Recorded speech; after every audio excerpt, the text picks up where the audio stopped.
దేవుని నామానికి మహిమ కలుగును గాక. ఈ అవకాశం ఇచ్చిన మన ఆత్మీయ తండ్రి గారికి, ఆత్మీయ తల్లి గారికి నా హృదయపూర్వక వందనాలు. కూడి వచ్చిన మీ అందరికీ నా హృదయపూర్వక వందనాలండి. త్వరగా బైబిల్ గ్రంథం తెరిచినట్లయితే ఈ రోజున వాగ్దానం చూద్దాం. దేవుడు మనతో ఏం మాట్లాడబోచున్నాడో చూద్దామండి. ఒక్కసారి అందరం సామెతల గ్రంథము 6వ అధ్యాయము 25వ వచనం. ప్రతి ఒక్కరూ పరిశుద్ధ గ్రంథం ఓపెన్ చేద్దామండి. సామెతల గ్రంథము 6వ అధ్యాయము 25వ వచనం. దాని చక్కదనమందు నీ హృదయములలో ఆశపడకము, అది తన కనురెప్పలను చిలికించి నిన్ను లోపరుచుకోనియకము. ఎక్కడి వారు అక్కడ కళ్ళు మూసుకున్నట్లయితే చిన్న ప్రార్థన చేసుకుందాం. మహాపరిశుద్ధుడైన ప్రేమగల తండ్రి, ఇటు వాగ్దానం ద్వారా కూడి వచ్చిన బిడ్డలతో నిలబడి నాతో, మైక్ సందున్నారు ఉంటున్న ప్రతి ఒక్కరితో, లైవ్లో చూస్తున్న ప్రతి ఒక్కరితో మీరే సూటిగా తేటగా మాట్లాడమని కోర్చు. యేసే అతి పరిశుద్ధులను ప్రార్థించి అడిగి వేడుకుంటున్నాం మా పరమ తండ్రి, ఆమేన్. మరొక్కసారి చదువుకుందామండి. దాని చక్కదనమందు నీ హృదయములో ఆశపడకము, అది తన కనురెప్పలను చిలికించి నిన్ను లోపరుచుకోనియకము. చాలు. దాని చక్కదనమందు నీ హృదయములో ఆశపడకము అంటే, ఒక అమ్మాయి అందంగా ఉందని నువ్వు ఆశపడుతున్నావా? ఆశపడుతున్నావా? నీకు బాగా తెలివితేటలు ఉన్నాయి, మంచి జ్ఞానం ఉందని ఒకరిని చూసి ఆశపడుతున్నావా? ఇల్లుందని ఆశపడుతున్నావా? ఆస్తులున్నాయని ఆశపడుతున్నావా? అంతస్తులున్నాయి, ఎకరాలు పొలాలు ఉన్నాయి, మంచి జాబ్ ఉంది అని ఆశపడుతున్నావు ఈ రోజున. అందుకని ఆయన అంటున్నాడు, దాని చక్కదనమందు నీ హృదయంలో నువ్వు ఆశపడు మాకు. ఈరోజు నువ్వు దేని చూసి ఆశపడుతున్నావు? దేని చూసి అతిశయపడుతున్నావు? దేవుడు అంటాడు బైబిల్ గ్రంథంలో, పొరుగు వారసము. మరి మీరేం చేస్తున్నారు? ఏం చేస్తున్నారంటే పొరుగు వారసము ఆశిస్తున్నారు. మేము పొరుగు వారసమును ఆశించట్లేదే అని మీరు అనుకోవచ్చు.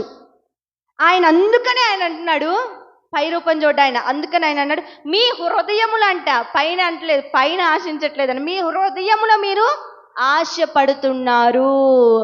ఎందుకు ఆశపడుతున్నారు అని అడుగుతున్నాడు ఆయన. ఈరోజు పొరుగు వారిని, అది కూడా నీ హృదయములో నువ్వు ఆశపడుతున్నావు. వాళ్ళని చేసుకోవాలని ఆశపడుతున్నావు, ఆ జాబే కొట్టాలని ఆశపడుతున్నావు, నేను అలానే ఉండాలని ఆశపడుతున్నావు. వాళ్ళు ఇల్లు కట్టారనుకో, సేమ్ డిటో నేను ఆ ఇల్లే కట్టాలని ఆశపడుతున్నావు. ఈరోజు అందుకని ఆయన అంటున్నాడు, నువ్వు నీ హృదయంలో ఆశపడుతుంది ఎదుటి వారికి తెలియకపోవచ్చు, కానీ హృదయంత్రములు ఎరిగిన వాడికి తెలుసు. నీ హృదయములో ఏ విధంగా ఆశపడుతున్నావు, అది తప్పు అంటున్నాడు ఆయన. అది తప్పు అంటున్నాడు. నేను అంటున్నాను ఆ మాట. 10 ఆజ్ఞలు గుర్తున్నాయిగా. ఏమన్నాడు? పొరుగువారి సొమ్ము ఆశించకూడదు. పొరుగువారి సొమ్ము హృదయంలో ఆశపడుతున్నావు కాబట్టే ఈరోజు తేటగా నీతో మాట్లాడుతున్నాడు. ఈరోజు పొరుగువారి సొమ్ము చక్కటి అందంగా ఉంది, జడం ఉంది, తెలివితేటలు ఉన్నాయి, మంచి జ్ఞానం ఉందని ఆశపడుతున్నావు. ఈ అమ్మాయినే చేసుకోవాలని ఆశపడుతున్నావు, ఆ అబ్బాయినే చేసుకోవాలని ఆశపడుతున్నావు, నేను అలానే ఉండాలని ఆశపడుతున్నారు. ఒకళ్ళని తీసుకుంటారు, ఇంకా సేమ్ అలానే ఉండాలనుకుంటారు. ఇప్పుడు యవనస్తులు చూడండి, ఒక అమ్మాయి హీరోయిన్ మంచి శారీ కట్టింది, పట్టు చీరలు ఎవరు కట్టట్లే. ఇప్పుడు చాలా రేట్ తక్కువ చీరలే వస్తున్నాయి, చాలా రకాల యాప్స్లో. సేమ్ డిటో నేను అదే కొనాలని ఆశపడుతున్నారు.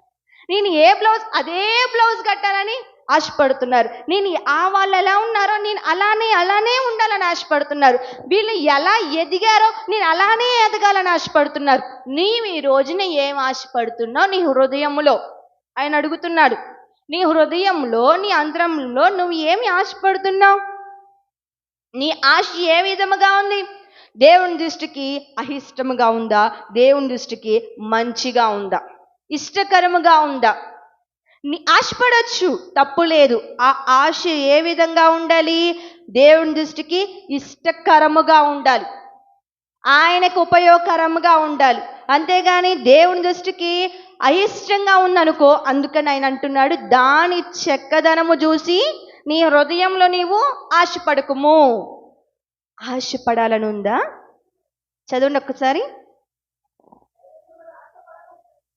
హృదయములో ఆశపడాలి.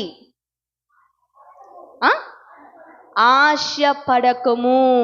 హృదయములో ఆశ, పైకేమి లేదు, బాగానే ఉన్నాం, కానీ హృదయం అంతరములు ఎరిగిన వాడు అంటున్నాడు, నీ హృదయంలో నీవు ఆశపడుతున్నావు. అందుకనే ఆయన అంటున్నాడు, నీ హృదయం ఎరిగిన వాడు, నువ్వు ఆశపడ మాకు, అది తప్పు. నువ్వు ఆశపడేది మంచిది కాదు, నువ్వు ఆశపడేది చెడ్డది. కోరుకుంటారు అలానే ఉండాలి, ఇలానే ఉండాలని, అది తప్పు, అది తప్పు. రెండో మర్చదు ఒక్కసారి. అది తన ఏం చేసిద్దంట? నాకు అర్థం కాదు, దాన్ని మీరు ఒక్కసారి చెప్పమ్మా. చిలికించడం ఏంది? తన కన్ను రెప్పలను చిలికించి అని పెట్టకుండా సైకు చేసి అని పెట్టాలి. తన కన్ను రెప్పలను, కన్నులతో, జస్ట్ కన్నుల రెప్పలతో సైగ చేస్తారు. నాకైతే రావట్లేదు మీకు చూపించడానికి. కన్ను రెప్పలతో కూడా సైగ చేస్తారు. తర్వాత చదువు. ఏంటంట?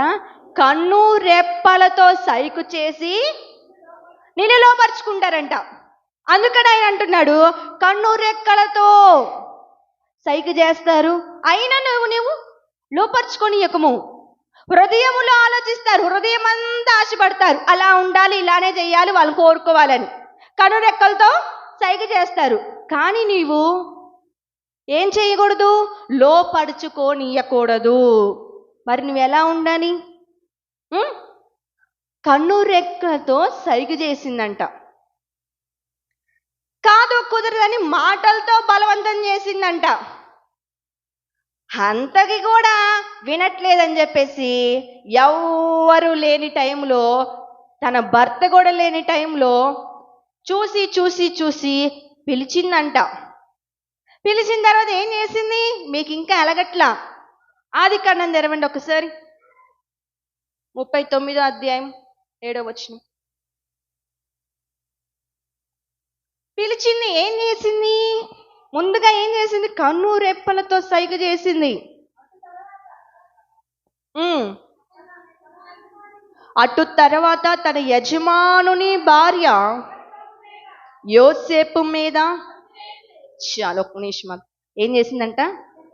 యోసేపు మీద కన్ను వేసిందంట. నీ కన్ను, నా కన్ను నా దగ్గర ఉంటే నేను ఇంకొకరి మీద కన్ను ఎలా వేస్తా అని మీ యొక్క ప్రశ్న అక్కడ ఉందా? నేను చెప్పానా? బైబుల్ పాస్టర్ గారు చెప్తారు, వాక్యం టు వాక్యం, వాక్యం టు వాక్యం అని. ఇప్పుడు వాక్యం టు వాక్యం ఉందా? నా సొంతగా నేను చెప్పానా? వాక్యం టు వాక్యంలో ఏముంది? యోసేపు మీద కన్ను వేసింది. కన్ను వేసినా ఆగలా. ఏం చేసింది? చదువు. తనతో సేమించమని చెప్పాను. ఏం చేసింది? కన్ను వేసింది, కుదరలా. బ్రతిమిలాడింది, కుదరలా. ఏం చేసింది? సేమించమని బ్రతిమిలాడుకొంచుంది. కానీ ఎవరైనా ఆకాశమును చూచిన దేవుడు గనుక, నేను దేవుడికి భయపడేవాడిని, నీతిపరుడిని, యథార్థవంతుడిని, నా దేవుడు నన్ను చూస్తున్నాడని చెప్పేసి షర్ట్ కూడా విడిచిపెట్టి పారిపోయాడు. కానీ ఆమె ఏం చేసింది? కన్ను వేసింది. ముందు ఏం చేసింది? హృదయంలో ఆశ పెంచుకుంది. పాయింట్ చూడండి, హృదయంలో ఆశ పెంచుకుంది. నేను అలానే ఉండాలి, వాడిని కోరుకోవాలి, ఎలా అయినా సాధించాలి, ఏదైనా చేయాల్సిందని ఆశ పెంచుకుంది. తర్వాత కన్ను వేసింది, కుదరలా. తర్వాత సేమించమని బ్రతిమిలాడింది. ఊరుకుంటాడా దేవుడు? దేవుడు బిడ్డని ఆయన ఊరుకుంటాడా? ఊరుకోడా. పారిపోయాడు. ఏం చేశాడు? పారిపోయాడు. అంటే ముందుగా హృదయములో ఆశ పెంచుకుంటున్నారు. హృదయం అంతా ఆశ ఉంది. ఈ రోజున నువ్వు ఏ ఆశతో వచ్చి కూర్చున్నావు? ఈ రోజున నీవు ఏ ఆశతో వచ్చి కూర్చున్నావు? నేను అలానే ఉండాలి, వీళ్ళు ఇది చేశారనుకో నేను ఖచ్చితంగా అదే చేయాల్సిందే. 10,000 రూపాయలు పట్టు చీర కొనిందనుకో, మన దగ్గర అంత స్తోమత లేకపోయినా కూడబెట్టిన డబ్బులు అన్నీ లెక్కపెట్టి మొత్తం ఏం చేస్తారు? కూడబెట్టి 10,000 కన్నా 15,000 పెట్టి చీర కొంటారు. ఆమెకన్నా రేంజ్ చూసి ఏం చేస్తారు? ఆశపడతారు. ఆశ తప్పు అంటున్నాడు. నేను అలానే ఉండాలంటారు, తప్పు. నేను అదే చేయాలంటారు, తప్పు. హృదయం అంతా ఆశ పెట్టుకొని కన్ను వేసింది. పాపంలో పడిపోయాడా యోసేపు? చిక్కుకున్నాడా? ఆమె వలలో చిక్కుకున్నాడా? చిక్కుకోలేదండి. ఈ రోజున నువ్వు ఎవరి మీద ఆశ పెట్టుకుంటున్నావు? నువ్వు ఎవరి మీద ఆశ పెంచుకుంటున్నావు? ఇంకా ఆ ఆశ దేవుడికి ఇష్టకరంగా ఉంటే ఓకే, అదే దేవుడికి అయిష్టంగా ఉంటే నెక్స్ట్ కన్ను వేస్తారంట. నెక్స్ట్ కాలు కుదుటుగా ఉండదంట. ఈ కాలు కూడా కుదుటుగా ఉండదంట. అందుకనే దేవుడు అంటున్నాడు, ఇక్కడ కూర్చున్నావు నీవు, నీ భర్తకు తెలుసా నువ్వు ఇక్కడ ఏం చేస్తున్నావో? తెలుసా? నీ తల్లిదండ్రులు తెలుసా నువ్వు ఇక్కడ ఏం చేస్తున్నావు? నీకు తెలుసా? వాళ్ళకి తెలుసా? ఆయనకు తెలుసు. అందుకని ఆయన అంటున్నాడు, చూడు ఒక్కసారి యెహెజ్కేలు గ్రంథము 2వ అధ్యాయం 2వ వచనం. ఆయనకు తెలిసిందంట. ఏం తెలిసిందో మరి చూద్దాం ఒకసారి. అందుకనే దేవుడు అంటున్నాడు, 2వ అధ్యాయం 2వ వచనం. ఆయన చదువు. నాతో మాట్లాడినప్పుడు చదువు. 2వ అధ్యాయం 1వ వచనం చదువు. నరపుత్రుడా, నీవు చక్కగా నిలువము. ఏందంట? దేవుడు మనతో మాట్లాడటానికి ముందు మనం ఎలా ఉండాలి? చక్కగా నిలబడతల్లా, వంకర టింకల పోతని కాళ్ళు. తర్వాత ఆయనతో నాతో మాట్లాడి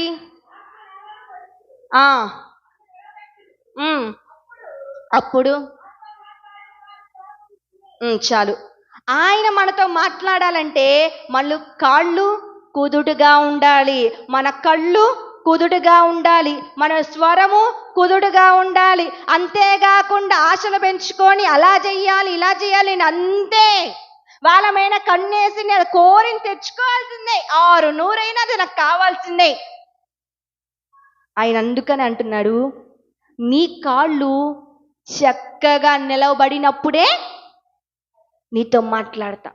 నీ కళ్ళు చక్కగా ఉన్నప్పుడే నీతో మాట్లాడతాడు. నీ ఆశ ఎవరి మీద ఉంది? లోకానుసారంగా ఎవరి మీద ఆశ పెంచుకుంటున్నావు? నేను అలానే చేయాలి, ఇలానే ఉండాలి, అదే కోరుకుని ఖచ్చితంగా నేను సాధించాల్సిందే. ఒక వ్యక్తిని చెప్పి ముందుకెళ్తాను. ఒక అమ్మాయి బాగా ఇష్టపడింది. ఎవరిని? తన బాయ్ ఫ్రెండ్ని. ఇష్టపడినప్పుడు ఆయన మాటలకి ఏం చేసింది? నమ్మింది. ఆయన మాటలకి నమ్మింది. నమ్మిన తర్వాత ఒక్కసారి ఒక వ్యక్తిని నమ్మారనుకో, వాళ్ళు తప్పు చెప్పిన మీకు ఎలా ఉంటుంది చెప్పాలి. ఇప్పుడు చెప్పాలి ఒకసారి. వాళ్ళు తప్పు చెప్పినా మీకు ఎలా ఉంటుంది? నిజం చెప్తున్నారు అనిపించింది. ఎందుకు? ఆశ పెంచుకున్నారు, నమ్మారు కాబట్టి. తను తప్పు చెప్పినా బాగానే ఉంటుంది, అబద్ధం చెప్పినా బాగానే ఉంటుంది. నమ్మకం ఎవరి మీద ఉంది? ప్రేమించిన అబ్బాయి మీద ఉంది, ఇష్టపడిన అబ్బాయి మీద ఉంది.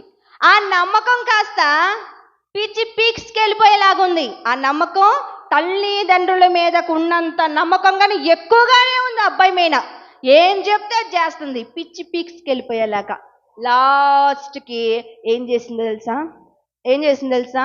అంతా బాగానే ఉంది, అన్నీ కొని పెడుతున్నాడు, అన్నీ తింటుంది, బాగానే ఉంటుంది, మంచి వస్త్రాలు వేసుకుంటుంది, బాగానే చూసుకుంటున్నాడు కదా, ఖచ్చితంగా పెళ్లి కూడా చేసుకుంటాడని ఆ విధంగా నమ్మించి ఖచ్చితంగా చేసుకుంటా, నిన్ను కాక నేను ఎవరిని చేసుకుంటా, నువ్వు కాపు నాకు ఎవరున్నారు?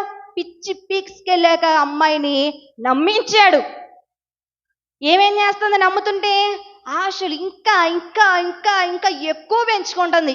నీవే లోకంలాగా పాస్టర్ గారు అంటారు, నా దేవుడు నీవేనయ్యా అన్నట్టు ఆ దేవుడు ఆయనేలాగా ఫిక్స్ అయిపోయింది. ఒకరోజు కాలేజ్ నుంచి బయటకు వచ్చిన తర్వాత అన్నాడు, మా ఇంటికి తీసుకెళ్తాను, ఖచ్చితంగా నేను పెళ్లి చేసుకుంటానన్నానుగా, మా అమ్మకి మా నాన్నకి మా చెల్లికి అందరినీ చూపిస్తాను, నిన్ను ఒకసారి బండి ఎక్కువ వెళ్దామన్నాడు. ఏమేం చేసింది? ఫిక్స్ అయిపోయింది, ఖచ్చితంగా చేసుకుంటాడని. బండి ఎక్కింది కాలేజ్ నుంచి. తల్లిదండ్రులు ఎదురు చూస్తున్నారు. ఆమెకు ఫోన్ ఉంది, ఆయనకి ఫోన్ ఉంది. బండి మీద ఇంటికి అని చెప్పి నమ్మించి మోసం చేసి ఇంటికి తీసుకెళ్లకుండా ఊరవతలకు తీసుకెళ్ళాడు.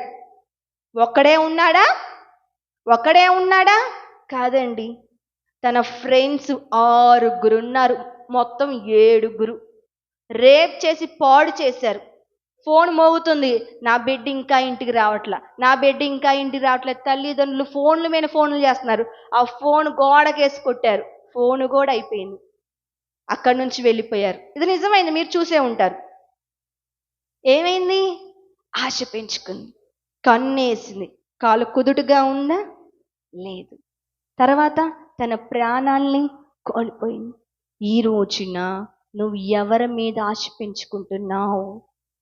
నువ్వు ఎవరిని ఇష్టపడుతున్నావు?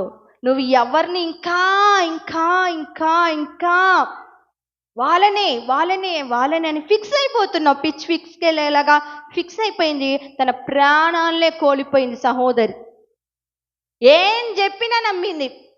చెడు మంచిది కాదని గ్రహించలేకపోయింది.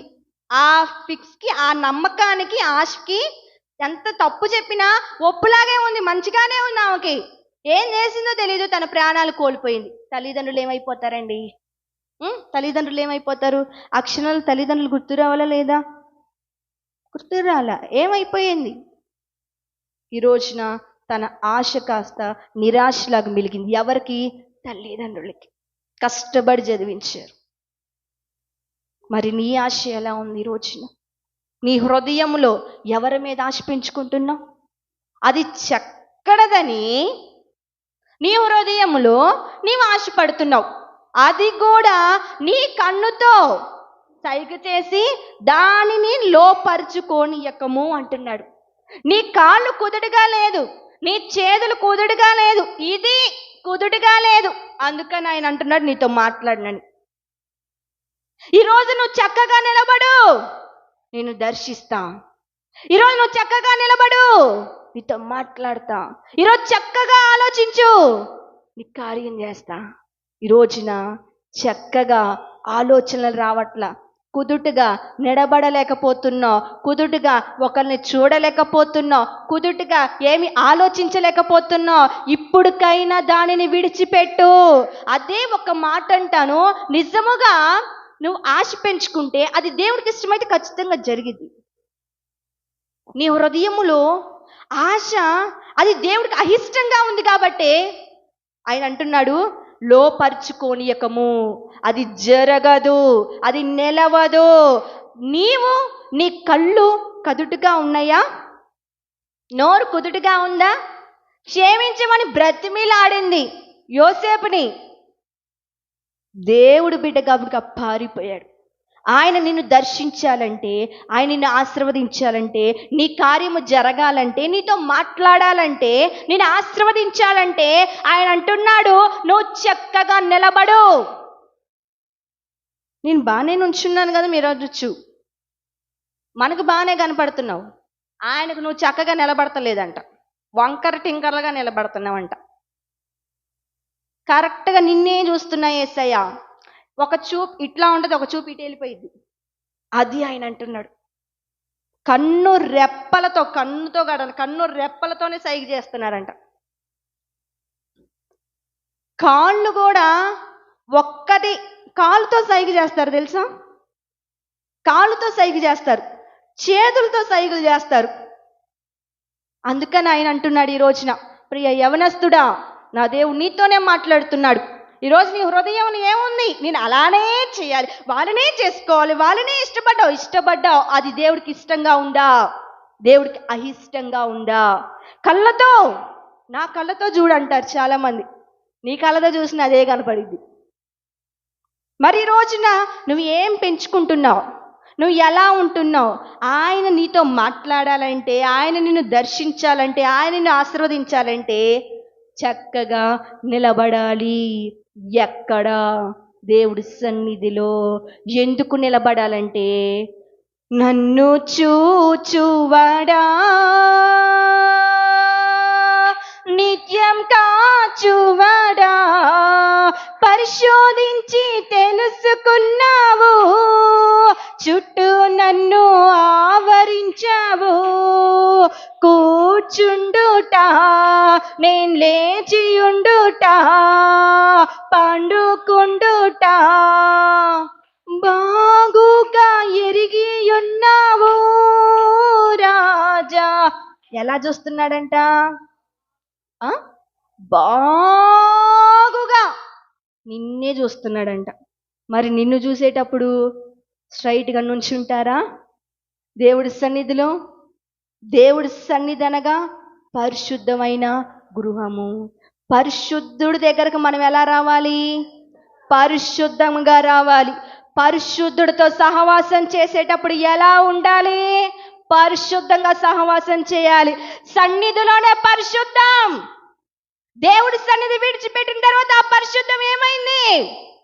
కాళ్ళతో సైకలు, భుజాలు రాసుకోవడాలు, కాళ్ళతో సైకలు, ముచ్చట్లు, హృదయముల నుండి ఆశ పెంచుకోవడం తప్పు. అది దేవుడికి అయిష్టం ఉంటే కరెక్ట్, దేవుడికి ఇష్టకరంగా ఉంటే కరెక్ట్, దేవుడికి అయిష్టంగా ఉంటే రాంగ్. అది దేవుడి చిత్తం కాదేమో. విడిచిపెట్టి ఇప్పటికైనా దేవుడు నీతో మాట్లాడాలి, నీ దర్శించాలి, నీ కుటుంబాన్ని ఆశీర్వదించాలంటే కాళ్ళు చక్కగా నిలబడాలి. ఎందుకంటే ఆయన నిన్ను నన్ను ఆకాశంలోండి వంగి మరీ చూస్తున్నాడు.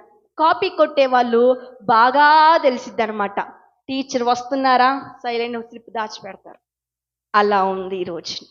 ఆయన వస్తున్నాడు, వెళ్తున్నాడు, టీచరు స్లిప్ పైన పెడతాను అని దాచిపెడతాను. ఆయన వస్తువు వెళ్తలా, నిత్యం నిన్నే చూస్తున్నాడు. ఫోకస్ లైట్ వేసి మరి నిన్నే చూస్తున్నాడు. నువ్వు ఎలా ఉంటావు ఆయన దగ్గర? అందుకని ఆయన అన్నాడు, నువ్వు చక్కగా నిలబడు, నిన్ను దర్శిస్తానంటున్నాడు. ప్రార్థన చేసుకున్నాం.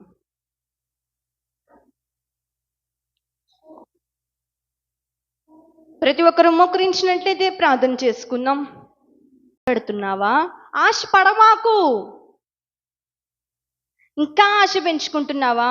ఆశ పెంచుకోమాకు. నీ కళ్ళతో సైకిల్ చేస్తున్నావా? కాళ్ళతో సైకిల్ చేస్తున్నావా? నీ హృదయం అంతా ఏమైంది? ఆయన నిత్యము నిన్ను చూస్తున్నాడు, నిత్యము నిన్ను ఆవరించి ఉన్నాడు, నిత్యం నిన్ను పరిశీలించి తెలుసుకుంటున్నవాడు ఆయన.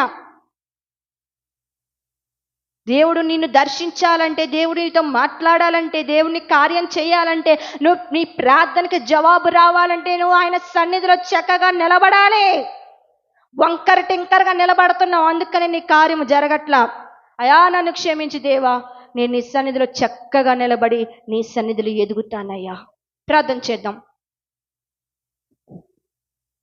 స్తోత్రమునైనా మహాపరిశుద్ధుడైన ప్రేమగల తండ్రి, నీ నామానికి ఘనమైన స్తోత్రములయ్యా. నీ గొప్ప కృపతోనైనా ఈ రోజున వాగ్దానం ద్వారా ఎంతగానో నువ్వు మాతో మాట్లాడిన దేవుడు ప్రభువా. అవును యేసయ్యా, నాయనా మేము హృదయంలోనైనా అయా చక్కదని తెలిసిన కూడా ప్రభువా, హృదయంలో ఆశపడ మాకు అయా తన కళ్ళతో సైక చేసినా కానీ దాన్ని లోపరచును నీ యొక్క మాకు అని తేటగా మాతో మాట్లాడావు ప్రభువా. అవునయ్యా, కళ్ళతో సైకిల్ చేయడం వల్ల, కాళ్ళతో సైకిల్ చేయడం వల్ల నువ్వు మాతో మాట్లాడమంటున్న దేవుడు ప్రభువా. అవునయ్యా, మేము చక్కగా నిలబడినప్పుడు నీ సన్నిధిలో పరిశుద్ధంగా జీవించినప్పుడే మాతో మాట్లాడతామని సూటిగా తేటగా మాతో మాట్లాడిన విధానాన్ని బట్టి నీకు స్తోత్రాలయ్యా. మేమందరం వాక్యానుసారంగా జీవించే కృపద ఇచ్చేయండి. ఎందుకు భయభక్తులు కలిగి జీవించే కృపద ఇచ్చేయండి అయ్యా. మా పరిశుద్ధత మేము కాపాడుకునే కృపద ఇచ్చేమని ప్రార్థిస్తున్నాము నైనా. నీ నామానికి మీరు మరింత మహిమ తెచ్చుకోండి. మహిమ, ఘనత, ప్రభావములు నీవు మాత్రమే పొందురని నజరేతుని యేసుక్రీస్తునామమున ప్రార్థించి అడిగి వేడుకుంటున్నాం మా పరమ తండ్రి. ఆమేన్. అందరికీ వందనాలండి.